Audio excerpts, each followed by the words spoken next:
Vamos lá rapidinho. Bom, gente, como pastor, o grande desafio, pelo menos é o que eu sinto, é fazer com que as pessoas transformem conhecimento em prática. E a minha proposta hoje é trazer para você uma visão de plenitude. Ok? Por quê? Porque na maioria das vezes eu estou vendo pessoas caminhando na extremidade. No mundo onde ser pleno parece basicamente impossível, eu queria trazer essa temática hoje, plenitude, para que você consiga fazer uma leitura mais real. Eu vou pegar aqui a mensagem do pastor Rafael, não vou nem pegar a minha mensagem. As duas últimas mensagens do pastor Rafael aparentemente parecem se contradizer. Eu não sei se você reparou, mas na primeira mensagem ele enaltece muitas vezes o comprometimento que nós precisamos ter com a nossa vida e a maturidade que precisamos ter, principalmente com as coisas materiais, evitando uma espiritualidade que seja uma espiritualidade infantil. Ele fez até algumas brincadeiras, certo? Na última mensagem de quarta-feira, ele enalteceu de uma forma belíssima, certo? A nossa espiritualidade. Foi um negócio extraordinário a maneira que ele conduziu a mensagem dele. Porém, algumas pessoas quando olham para isso, parece que há uma contradição. Mas na verdade uma mensagem completa a outra. E o que nós queremos é fazer com que a igreja caminhe no pleno. Pastor, o que é plenitude? Bom, a definição de plenitude é algo que seja completo, é algo que seja inteiro, ok? Não perfeito, não é isso.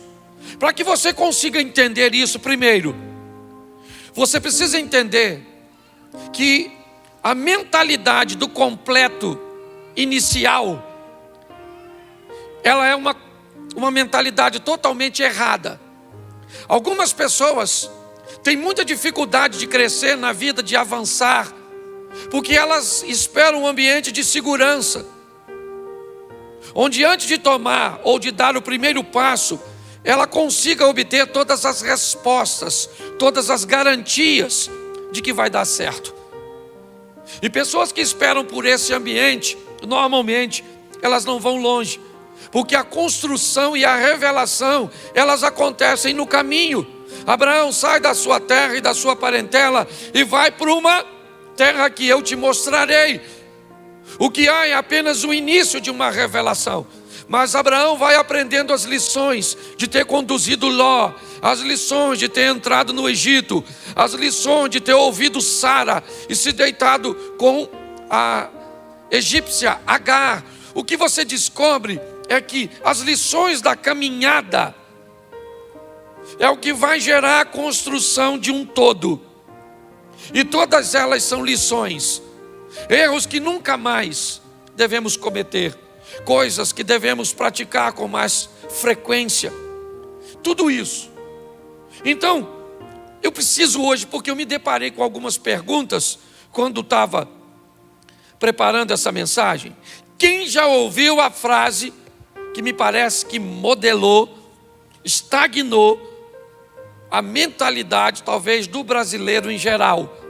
Quem aqui já ouviu a frase ou já disse, não se pode ter tudo? Levanta a mãozinha quem nunca ouviu ou nunca usou. Tem um garotinho lá no final, nunca ouviu nem usou? Sério? Não se pode ter tudo? Isso aí. Mas olha só, uma frase extremamente comum. Olha, gente, se conforme, porque na vida não se pode ter tudo. Eu queria dizer uma coisa para você hoje, biblicamente eu já vou te mostrar onde é que a Bíblia diz isso. Alguém sabe dizer o versículo? Ou seja, a Bíblia nunca diz que nós não podemos ter tudo. Mas nós ouvimos essa frase, então a gente se apoia para nos acomodarmos com aquilo que nós não temos. Não, gente, não dá.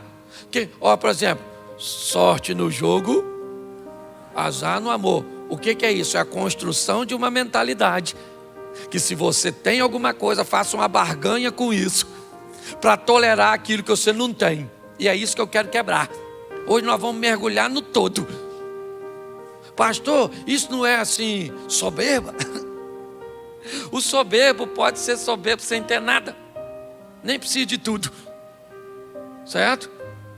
Então meu propósito é desconstruir algumas coisas. Então me ajude aí, a turma da mídia. Ok? Segunda carta do apóstolo Paulo à igreja de Coríntios. Capítulo 9, verso 11. 2 Coríntios 9, 11. Para que lê para mim por gentileza. Para que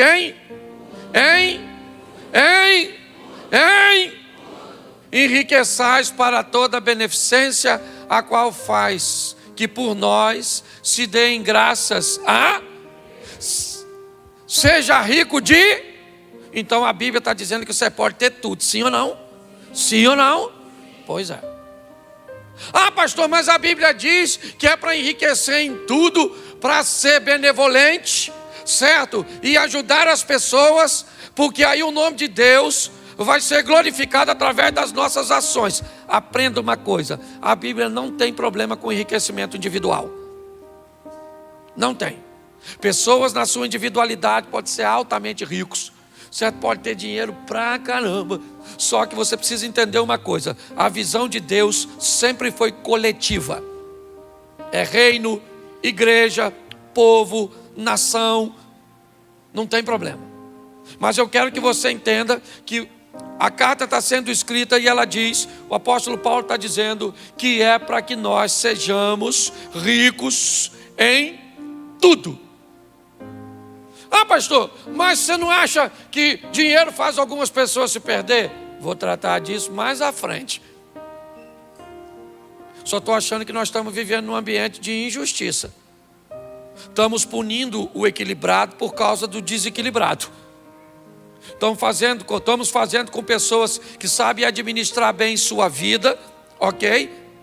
Que o que ela tem não a transforma em outra pessoa, por causa de algumas pessoas que não sabem ter.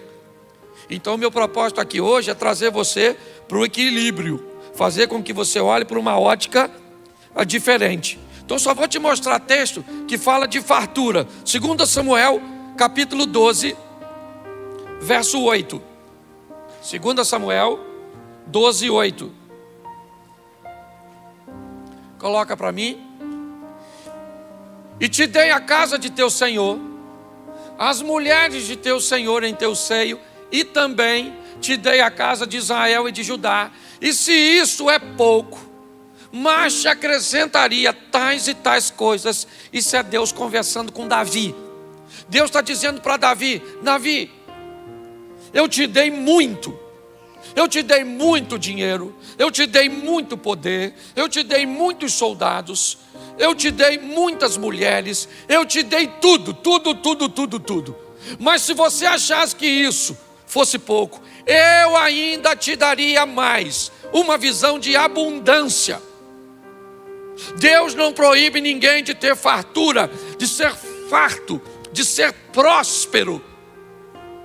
O que nós precisamos entender é que plenitude, e você já vai entender o que eu quero, né?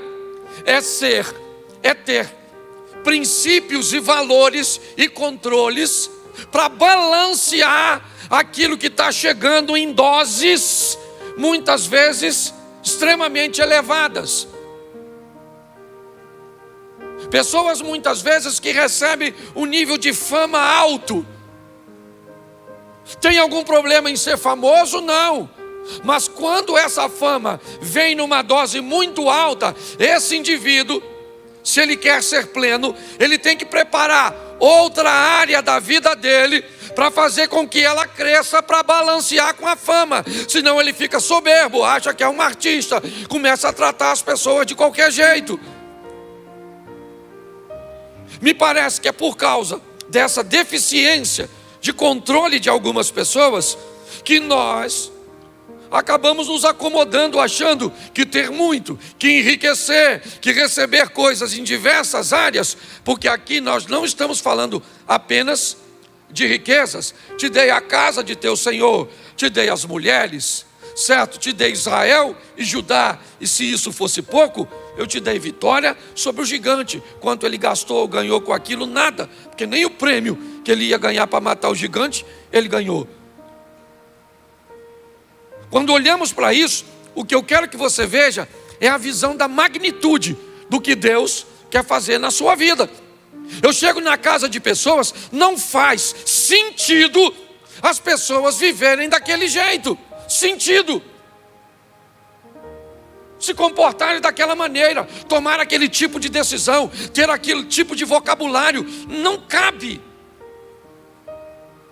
Mas quando nós vamos olhar para as pessoas, elas se escondem atrás de um ambiente de humildade, de um ambiente de desapego a coisas materiais.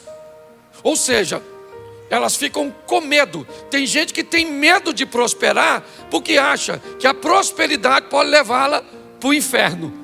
É isso que eu quero destruir hoje da sua mente. Eu quero que você saia daqui rico. Posso ouvir um amém? Isso, e rico em todas as áreas, não apenas financeira, mas também financeira também. Também financeira. Lucas 6,38. Coloca para mim, Lucas 6,38. Essa aí também é legal. Lucas 6. Dai e ser-vos-á. Ser-vos-á?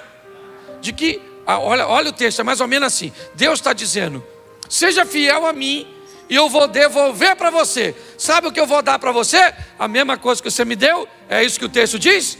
Olha como é que eu vou dar para você. Dai e ser-vos-á dado, boa medida, recalcada, sacudida e transbordante vos darão.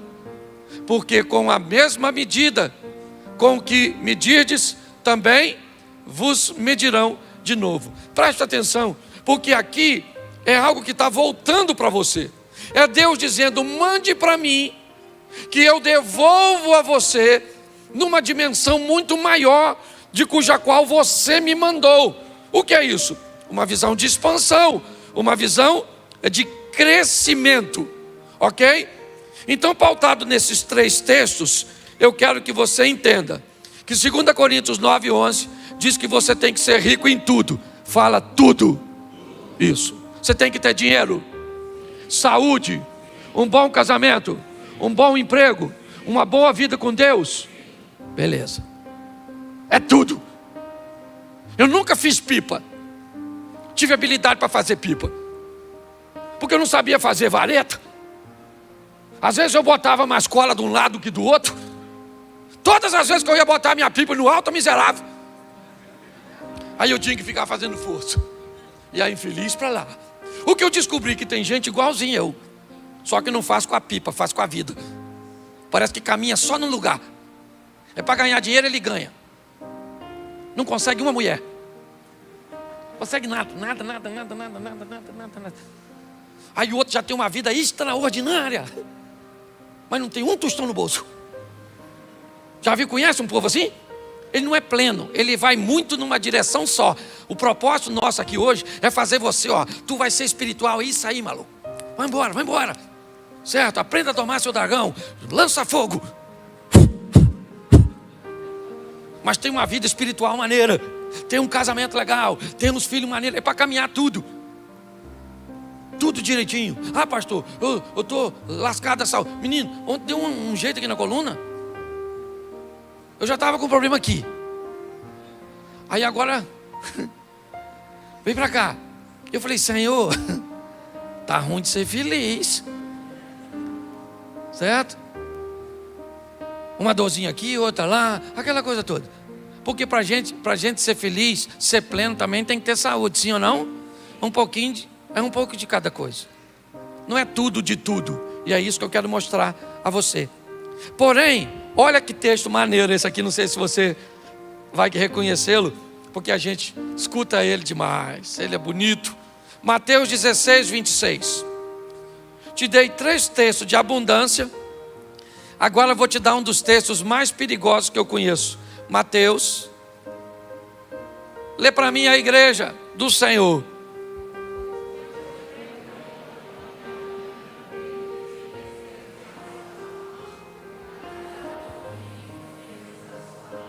Presta atenção.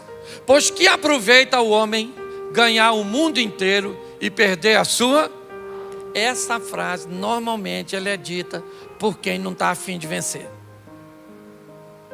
Primeiro que eles tiram o ponto de interrogação e bota de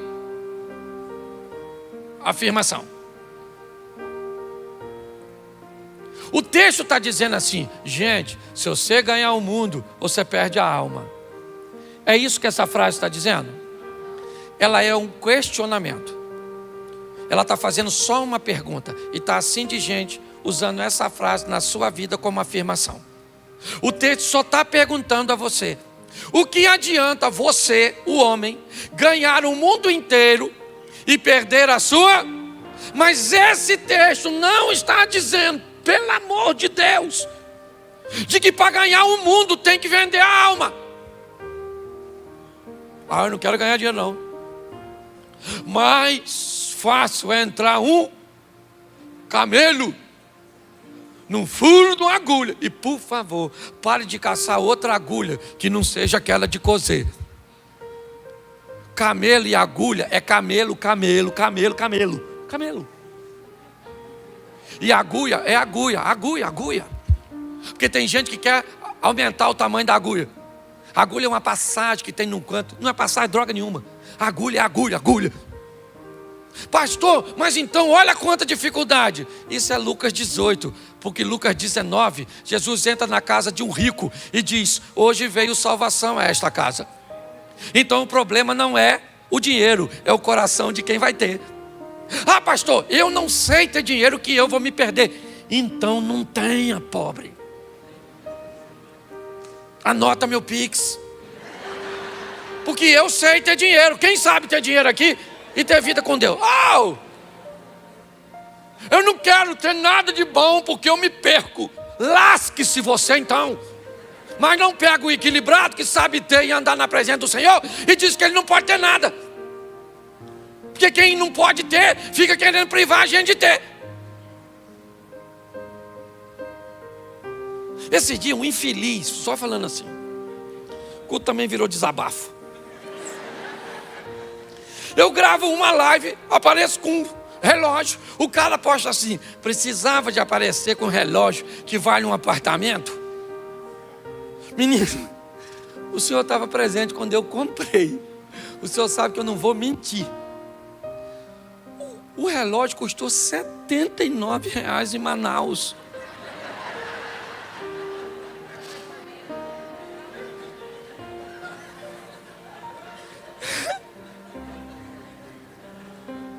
E se você ver os comentários, que absurdo, um relógio desse. E eu querendo trocar ele por uma bicicleta. Eu já trocava porque eu estava no lucro de mais de 300%. Porque quem não tem isso que eu quero que, pelo amor de Deus, destrua essa mentalidade. A Bíblia está dizendo, ganhe, até porque, coloca aí o Salmo 115. Hoje eu precisava de umas 2 horas para pregar. Salmo 115, 14.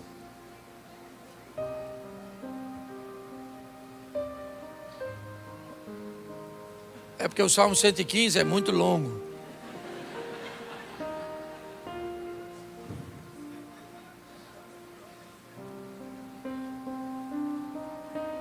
Cento e 15, 14. Ah, é porque está no final. Olha só.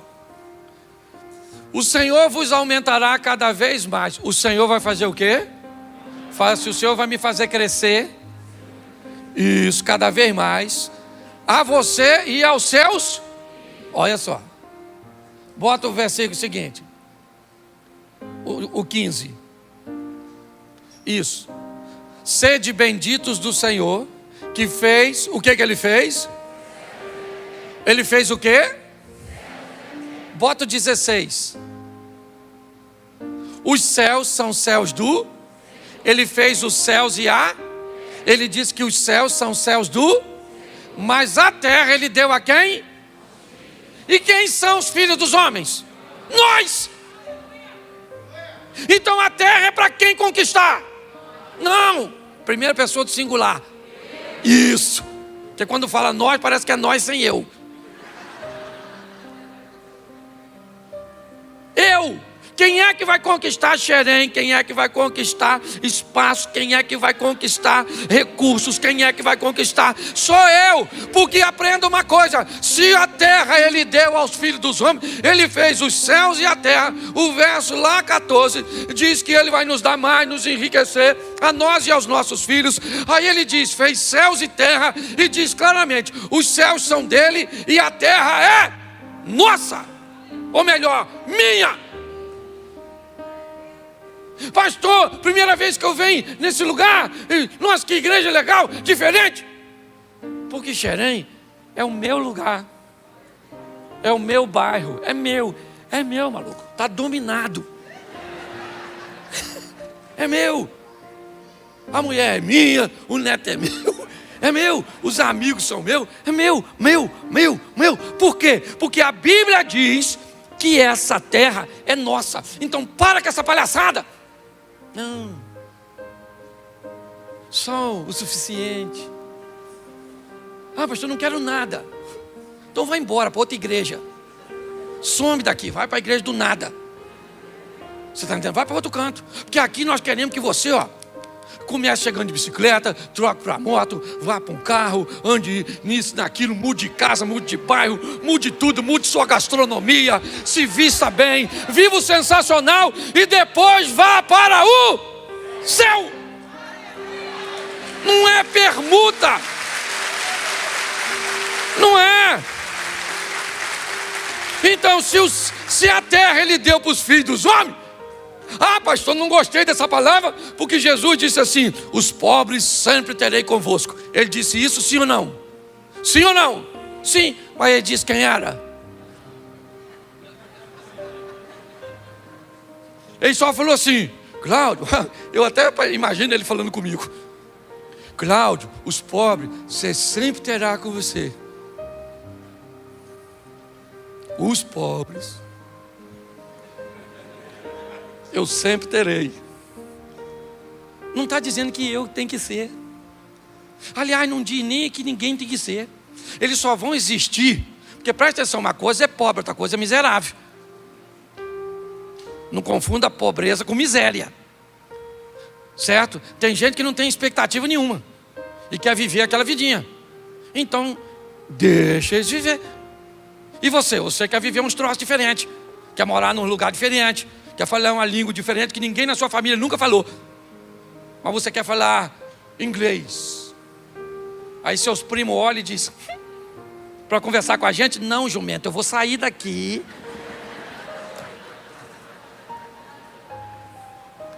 Sabe?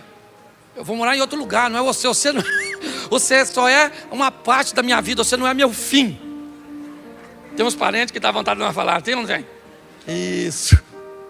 Então preste atenção. O que a Bíblia está dizendo é, tenha sem perder o equilíbrio. É só isso. Ok? Mas qual é o problema?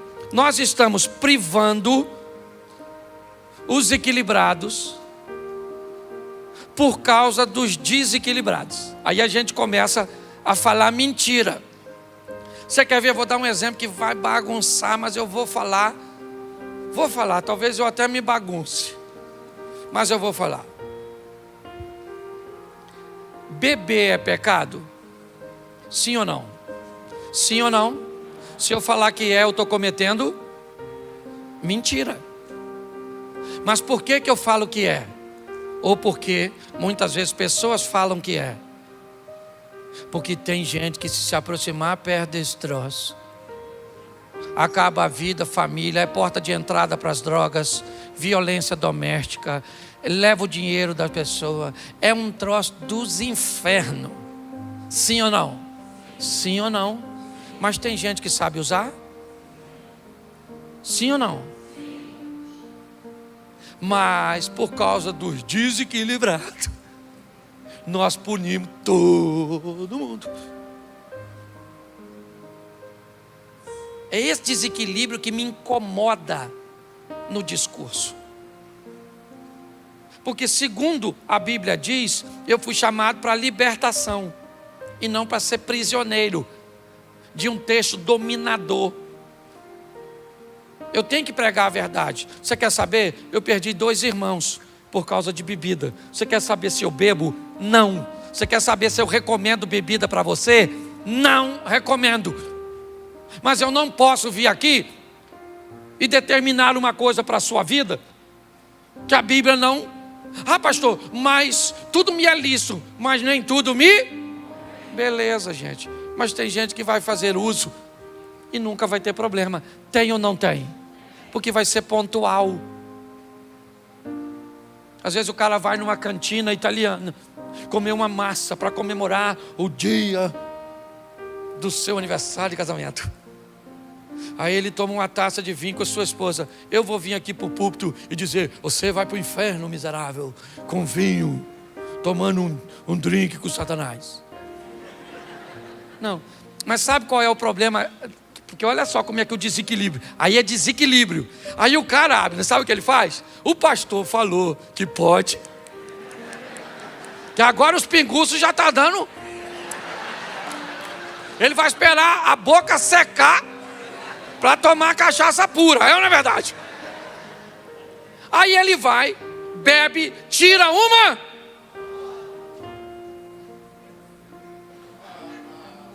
e posta. Aí, quem viu?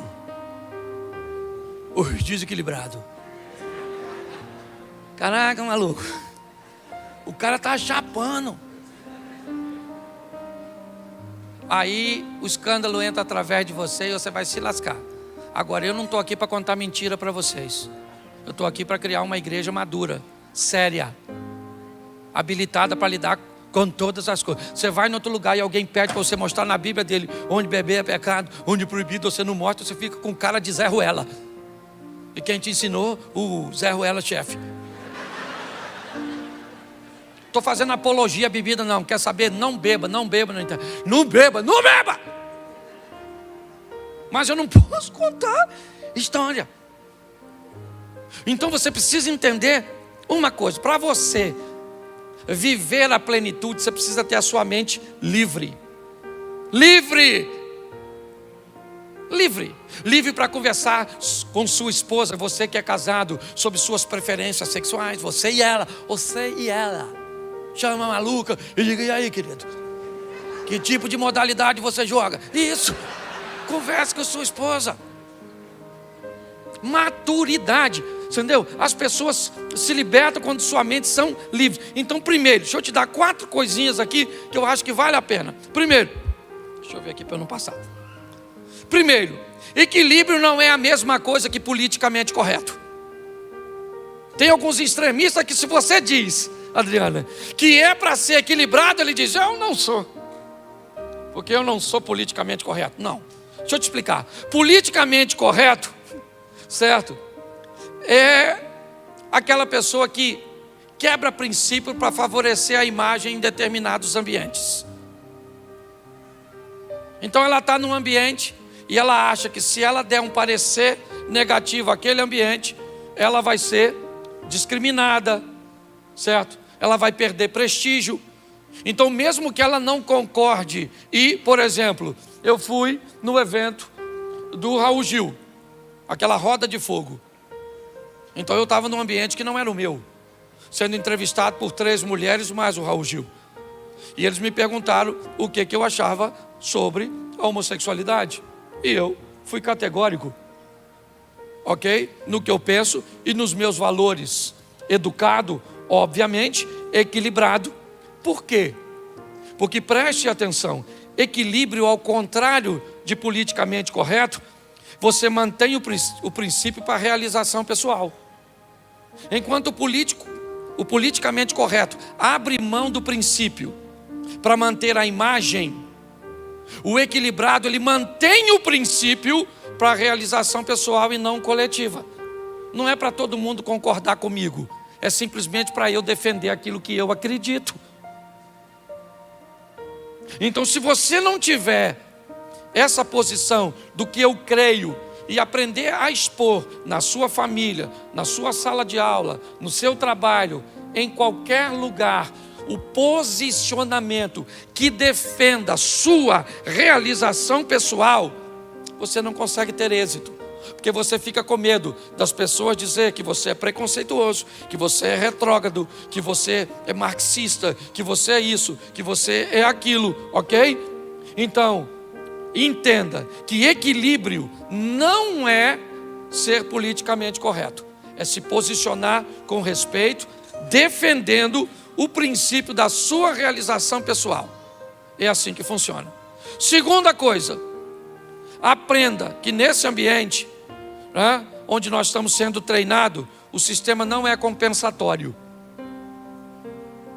Porque hoje eu estou vendo muita gente agindo como se fosse assim, como se houvesse uma compensação. É aquilo que eu digo: eu deixo de ter dinheiro para ser salvo, porque se eu tiver uma coisa, eu abro mão de usar um brinco.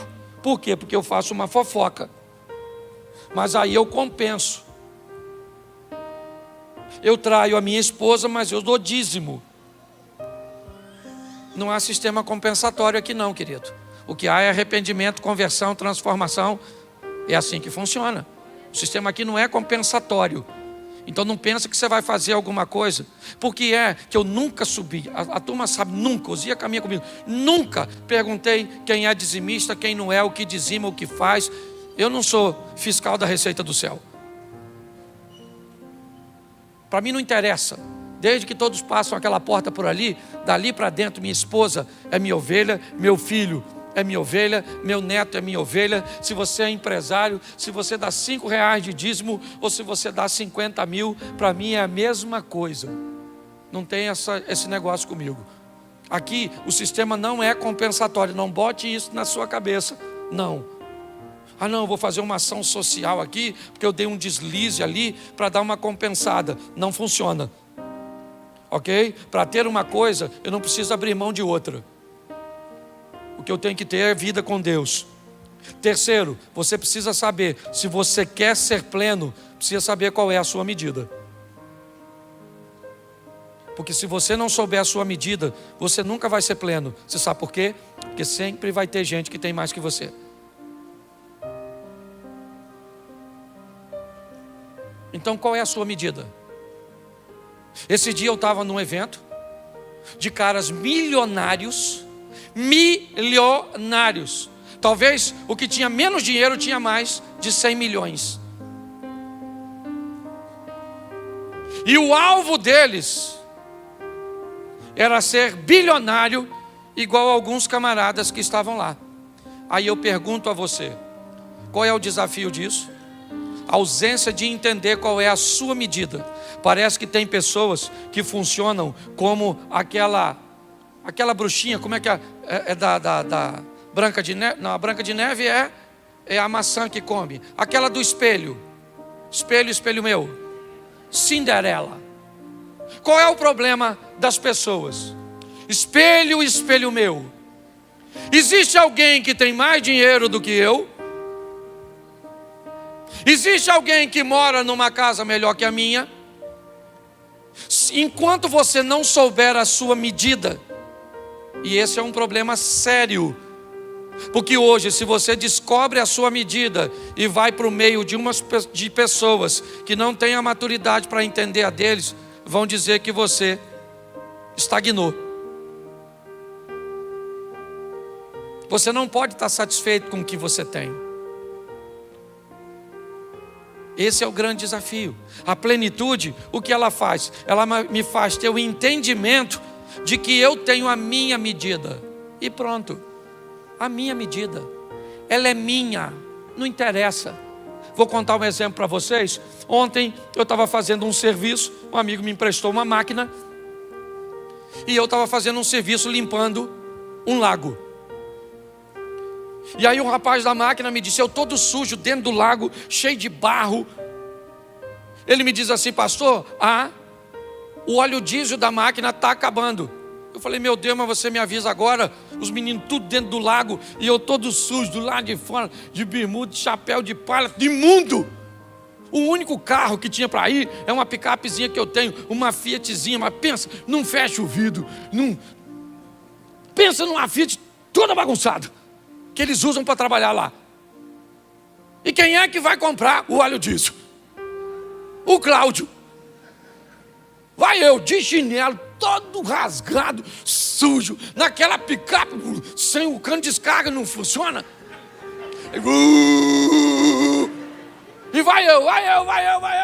Parei no posto de gasolina, virei atração. Mas não era. Aí eu parei, aí a moça falou assim, o senhor tirou uma foto comigo?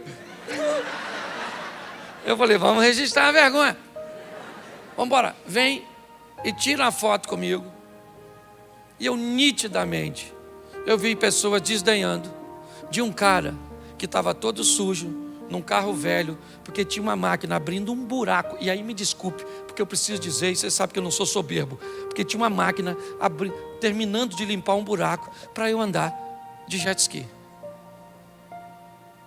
Sabe por quê? Porque não interessa o que as pessoas pensam a seu respeito. Você tem que saber quem você é. Porque se você quiser a aprovação de todo mundo, você vai se perder nessa vida. Não é assim, descubra a sua medida, ela é sua. Enquanto você não descobrir a sua, você vai ser um ser insaciável o tempo inteiro, pedindo a Deus coisas que você nem precisa. Você quer ser pleno? Descubra qual é a sua medida e viva a sua medida, senão nunca haverá plenitude para você. Aprenda isso. Quarto, nunca perca o foco, nem negligencie os limites. Se você vai ter, aprenda algumas perguntinhas que seria muito importante você colocar na sua vida para que ela possa andar. Primeira, quantos dos seus problemas tem você como causa? Quantos dos seus problemas tem você como causa dos seus problemas? Segunda pergunta, quantos dos seus problemas, agora aqui, são causados por gestões ou gestão errada? Terceira pergunta, você tem medo ou se sente inseguro? Talvez você tenha medo de você mesmo, de tantas decisões incorretas que você tomou. Porque na maioria das vezes, os problemas que você tem são você, ou é você que causou. Eu peguei um texto e termino aqui. Segundo o livro dos Reis, capítulo 4, verso 1. Preste atenção aqui, porque eu acho que vale a pena você olhar esse texto por esse prisma que eu quero te mostrar. E uma mulher, das mulheres dos filhos dos profetas, clamou a Eliseu dizendo: meu marido, teu servo, morreu. Tu sabes que teu servo temia o Senhor. Beleza. Esse cara era um cara legal e um servo de Deus. Mas aqui demonstra que apesar de ser um homem espiritual e servo de Deus, e veio o credor para levar meus 2 filhos para serem seus servos, esse camarada aqui morreu e deixou a família numa fria, porque não aprendeu a ter gestão nessa terra. Esse é um tipo de problema. Esse é um tipo de problema. Bota o verso 14 desse mesmo texto, 4,14. Então disse ele: que se há de fazer, pois por ela? E Geazi disse: ora, ela não tem filho, e seu marido é velho. Presta atenção, 2 problemas. Colocaria um minúsculo e outro maiúsculo. Bom, essa mulher tem um problema, qual é? Seu esposo já é avançado, ela tem uma esterilidade, beleza, ela não pode gerar filhos. Esse é o problema dela. A outra mulher, o marido morreu e ela tem uma dívida para pagar. Se nós estivéssemos agora diante desses 2 problemas, qual hoje nós seríamos capazes de sair daqui com certeza que poderíamos ajudar essa mulher a resolver de forma assertiva o primeiro ou o segundo problema. O primeiro ou o segundo? Por que o primeiro? Porque o primeiro era de ordem material e foi causado por ela mesma, sim ou não? Isso. O problema que ela está enfrentando é um problema que o marido deixou para ela, de gestão. Hoje eu vou falar com você, a maioria das pessoas que eu vejo e converso tem problemas causados por gestão. Quantas mulheres nós temos aqui estéreis? Talvez pouquíssimas. Quantas pessoas nós temos aqui com câncer? Talvez pouquíssimas. Quantas pessoas nós temos aqui com um problema dessa magnitude? Aquele problema que o médico não consegue resolver, que ninguém consegue resolver. Mas eu vou dizer para você, com absoluta certeza, mais de 90% das pessoas que estão aqui dentro, hoje, têm problemas causados por elas mesmas ou por pessoas próximas. O problema é gestão, não é diabo, é gestão, é posicionamento, é postura. Isso melhora a vida na terra. Quer ir para o monte orar? Beleza, isso te leva para a vida eterna. Investe em você e tem que fazer. É isso que eu quero que você entenda. Não quero puxar você para o desequilíbrio. Eu quero você no monte, orando espiritual, falando língua estranha, recebendo dons, vivendo sensacional. Mas eu não quero você sair do monte e ter que ir embora para casa a pé, porque você não tem dinheiro para passagem. Eu não quero ver você chegando aqui de carro zero, num carrão, morando numa casa, com uma conta bancária extraordinária, mas alguém que, apesar de tudo isso, não tem vida nenhuma com Deus. Meu propósito hoje é chamar você para ser inteiro. Não é perfeito. Plenitude não é perfeição. É viver num ambiente inteiro. Para isso, você precisa de 6 áreas que eu considero: saúde, plenitude; família, plenitude; fé, plenitude; dinheiro, plenitude; vida amorosa, plenitude; realização coletiva, fazer algo para os outros. O que eu tenho? Eu tenho um pouco de tudo isso, porque tendo um pouco de tudo, eu tenho tudo. É só isso. O grande problema é que eu não posso ter aqui um pouco de 3 e me faltar 2. Não sou pleno. Hoje, quando eu olho para a minha vida, é isso que eu vejo. O que eu tenho? Um pouco de saúde. Não falei de minhas dores, foi por isso que eu falei. Certo? O que eu tenho hoje? Um pouco de família. Minha família é muito pequena. Eu tenho 2 irmãos, 3 irmãos, na verdade, um por parte de mãe e 2 por parte de pai. Minha mãe e algumas primas. Mas tenho uma família, né? Tenho meus filhos e minha turminha. Hoje eu tenho minha vida e minha caminhada de fé, que já está indo para 32 anos de equilíbrio. Tem gente que sabe, a Nailda caminha comigo aqui, né? Mais ou menos 30 anos, ela e o esposo. E o que acontece? Sabe, é sempre isso aqui, dinheiro. Eu nunca fui pobre demais e nunca fui rico demais. Minha vida amorosa, estou aí casado com a mulher, 30 anos de casado, 2 filhos, louvado seja o Senhor que me deu essa dona. Casaria com ela de novo. Vivo uma vida extraordinária. Perfeita não, extraordinária. Realização coletiva. Olha aí a igreja, os projetos, as pessoas que a gente pode abençoar. É ter um pouco de tudo. Entendeu? Você pode ficar de pé. Diga para quem está do seu lado assim: um pouco de tudo. Isso aí. Seja pleno, inteiro. Ok? Mas o principal aí, gente, é descobrir a sua medida. Quem quer ficar rico? Isso. E depois que ficar, quem quer ficar mais rico que os outros? Levanta a mão. Menino, sempre vai ter um mais rico que tu, mais bonito que tu, mais magra que tu, mais nova que tu. Hein? Como é que é o nome da mulher lá da Cinderela? Tem nome? Não, da bruxa lá do espelho. Espelho, espelho meu. Tem nome não? Aí, nem nome é infeliz, tem. E não bota nome na dona também, não. Vamos evitar fofoca, que vai que a gente não sabe. Faz alguma coisa. Feche seus olhos, feche seus olhos, feche seus olhos. Vamos orar? Você ir para casa, tomar posse de tudo. De tudo, amém? Isso, vamos lá? Pai, em nome de Jesus, queremos te agradecer, ó Deus, pela oportunidade que o Senhor nos concede de receber aquilo que entregamos de forma recalcada, sacudida, transbordante, de termos acesso, como o Senhor disse a Davi: se isso fosse pouco, falasse comigo que eu te daria mais. Como disse o apóstolo Paulo: enriqueçais em tudo para que Deus seja glorificado. Como a palavra diz, podemos ganhar o mundo e não perder a alma. Como a palavra diz, os céus pertencem ao Senhor, a terra o Senhor nos entregou e tomamos posse. Leva o teu povo para casa, para colocar isso em prática, para fazer uma leitura de sua gestão e de seus problemas, ó Pai, para que possamos viver o melhor aqui nesta terra. Que o grande amor de Deus, nosso Pai, a graça de nosso Senhor e Salvador Jesus Cristo e as doces consolações do Santo Espírito de Deus seja para com todo o povo do Senhor, e todos digam...